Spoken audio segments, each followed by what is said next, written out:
I've lived in the Liverpool area most of my life.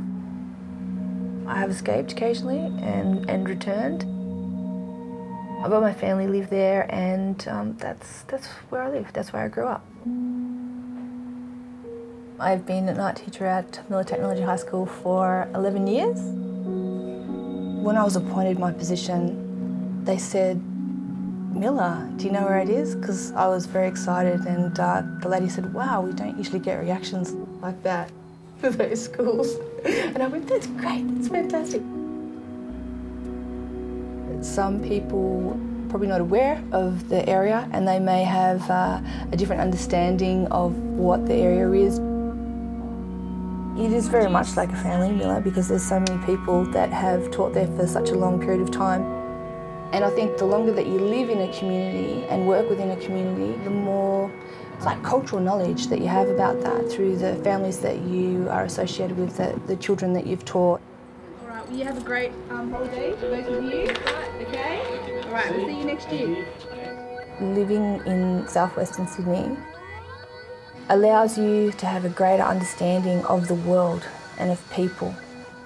In some cases, the parents have had to give up everything. They've had to give up their profession, their livelihood. They have such high aspirations, you know, for their children, and I think it's being respectful to those people as well. It is really a privilege to work there, because just through the stories that the young people tell, you realise how lucky we are in Australia. I mean, they have lived the most amazing lives, and then they come and then they're in the classroom.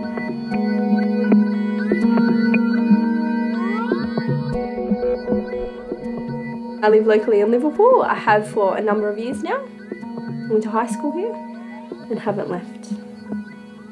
My stepdad grew up here as well. He's 50 now. It's a really rough neighbourhood. The stereotype was, you know, you're not going to get anywhere from Miller, you're not going to do anything, but the way I seen it, it was what you made it. When I was about 8, I really wanted a baby born. It was like the in doll back then. It used to like squeeze its hand and it used to like cry, or used to give it water and it used to pee. They were still like $90 odd back then. My mum and her partner told me, if you can give me half of the money, we'll put the other half to it. I did paper runs when I was 8 years old to get half of that money. I didn't like that stereotype that I wasn't going to get anywhere because I'm Aboriginal. I wasn't going to get an education, I wasn't going to do this, I wasn't going to do that. I sort of wanted to prove everybody else wrong. When I sort of got to the schooling age, I identified as being Aboriginal, and I was too white to hang out with the Aboriginal kids and not white enough to hang out with the other kids, so it was a bit of a struggle. I did think about leaving school. I was just bored. The classroom situation wasn't it. I needed to be out there doing stuff. But I didn't know where to go from school, so I stayed and preoccupied my time. So the first time I met Sally, I really didn't like her. I don't know, I've seen her as very pushy, and it had to be her way, otherwise, you know, it wasn't going to work. One of the students that came and said, "I would really like to get into student leadership," was a student who I find to be a very inspirational person. My feelings about Sally definitely changed. With her support, I started painting. She introduced me to different artists and kind of related to them. They were all Indigenous artists. I wouldn't have stayed in school if it wasn't for Sally. She opened up a lot of opportunities. You are aware of what their talents are and what their capabilities are, and encouraging them, but not putting the emphasis just on one event, the HSC. I then entered exhibitions on my own. I used to spend my weekends with her when I was in school, going to art exhibitions. Yeah, she's an amazing woman. Some key moments, you know. And it was through her participation in the Winter School program that gave her the confidence, and she was successful and was accepted into COFA. I was really excited when I got my letter of offer and stuff. She came in with the letter, and I was really proud. Didn't want to go straight into uni though, so I took a year off. When it came time to go, My Ben surprise came along. Yeah. Wow. Woohoo! I was the first sort of person in my social group to fall pregnant, and I copped a lot from a lot of people. So you like him? So it sort of got to the point where I didn't even leave my house. You know, it was a dark time. What's that? Yeah. What are these? Not having him wasn't an option for me.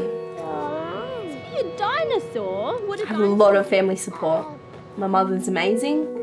She takes him during the day. She's there when I need her. If I call her at 11 o'clock at night, she'll be here within 10 minutes. I did have a conversation with Sally when I found out I was pregnant, and she told me her story about her and Christian. I wasn't in a place where I took any of it on board. Well, I was a mother before I was a teacher.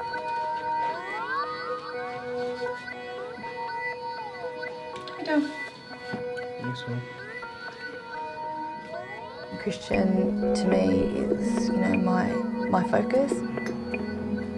During his upbringing, you know, the journey of school and my son were not separate, they were merged. It's been really beneficial in my teaching to have been a mum before I was a teacher. Even going to uni, it meant that I was focused. I knew exactly why I was there and the goal that I wanted to achieve. For us as well, because we're we. I'm still going to go to uni. I'll do it through correspondence so I can still work full-time and support my son. This is a great journey. You take these opportunities, you know, when they come, and that's it. And we blend everything else, you know, with our lives. Now I can't see my life without Ben in it. Because it's Ben!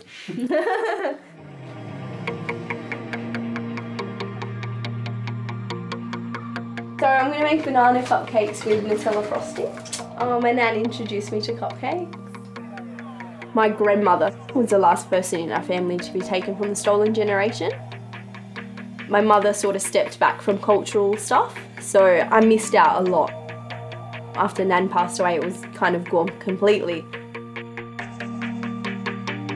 I don't want Ben to miss out on what I missed out on. I want Ben to be aware of his culture, the different traditions and the music and the art, all of it. You know, take him back to where my grandmother was from or my grandfather. I have to create those pathways for him to be able to do that. Do you want to lick the spoon? You can take it. Oh, yummy. Well, I'm kind of expecting Sally to buy something because cooking isn't her thing. Well, I don't cook a great deal because I'm very busy with community projects. Go! Ready, steady, cook! I have enlisted the support of an expert in the field for the meal, so it's under control.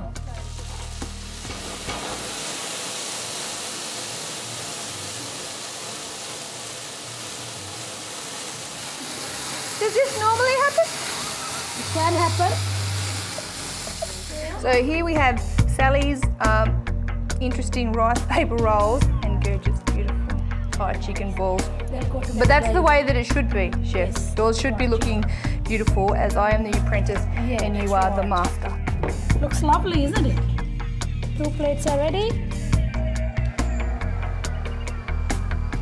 Hi, Jazz. How are you? How are you going? Good, thank you. Look what you have. How are you? Well, thank you. And you? Good, thanks. And what I Wow. have brought. Well, I thought I would surprise you. So are you surprised? Very surprised. All right. It's better than I expected. That's good to hear. Yeah. That's good to hear. That's a plus. All the leadership stuff with school was a stepping stone. I think with all the different projects that I did, I grew as a person and became more confident in what I was doing. I'm a very independent person, so I don't really rely on everybody. And then, you know, people like Sally come along and I'm gonna cry. Weird now. Don't do the cry thing. Don't do the cry thing. No. I just want to give back to a community that's given me so much. They've given me the opportunities to, I don't know, find myself and finish school and all of that. Well, some of them you don't let go, you know, they're your student for life. So, you know, many of them I say, you know, I'm your teacher forever.